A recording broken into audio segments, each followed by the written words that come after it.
सर्वांना माझा नमस्कार. जय हिंद, जय संविधान.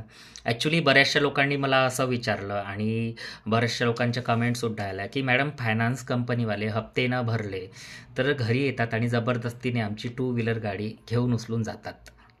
तर हे चुकीचं आहे की बरोबर आहे? तर हे संपूर्णपणे हा प्रकार बेकायदेशीर आहे आणि तिथे तुमच्या मूलभूत अधिकारांचं उल्लंघन होतं आहे. आर-बी-आय म्हणजे रिझर्व्ह बँक ऑफ इंडियाच्या गाईडलाईन्समध्ये असं कुठेही लिहिलेलं नाही, अशा प्रकारची जप्ती किंवा वसुली कुठेही लिहिलेली नाही. कुठल्याही फायनान्स कंपनीला तुमचं व्हेइकल सीज करण्याअगोदर सरफेसी ॲक्टच्या गाईडलाईन्स फॉलो कराव्या लागतात. आता हा सरफेसी ॲक्ट म्हणजे काय? सरफेसी ॲक्ट म्हणजे securitisation and reconstruction of financial assets and reconciliation of securities interest act 2002. या ॲक्टच्या सेक्शन 13 सबक्लॉज 2 नुसार फायनान्स कंपनीवाले आधी तुम्हाला 2 महिन्याचा डिमांड नोटीस पाठवतात. त्या नोटीसमध्ये असं नमूद करतात की तुमचे एवढे एवढे हप्ते बाकी आहे, तुम्ही हे एवढे एवढे हप्ते भरा. जर तुम्ही हे हप्ते भरू नाही तर आम्ही तुमचं व्हेइकल सीज करू.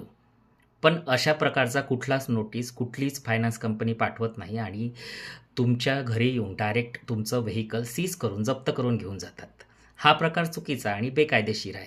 अशावेळी काय करायचं तर ते कंपनीवाले जे येतात व्हेइकल नेतेवेळीचा जबरदस्तीने नेतेवेळीचा तुम्ही एक व्हिडिओ काढा आणि या प्रकाराचा व्हिडिओ तुम्ही ठेवा. जर तुम्ही यदाकदाचित इन फ्युचरमध्ये जशी तुमची फायनान्स कंपनी आहे त्याचं जे हेड ऑफिस आहे तिथे यांची कंप्लेंट कराल तर यांच्यावर ॲक्शन होऊ शकते आणि हा जो व्हिडिओ आहे तुम्हाला वरदान ठरू शकतो. कुठेतरी मी तुमचा छोट्या मोठ्या पद्धतीने म्हणा, माझ्या ओपिनियननुसार म्हणा आणि कायदा वाचून म्हणा, डाऊट दूर करण्याचा प्रयत्न करते आणि नक्कीच तुमच्या लोकांचं असंच प्रेम मिळत राहो आणि थँक्यू व्हेरी मच. आवडलं तर नक्की शेअर करा.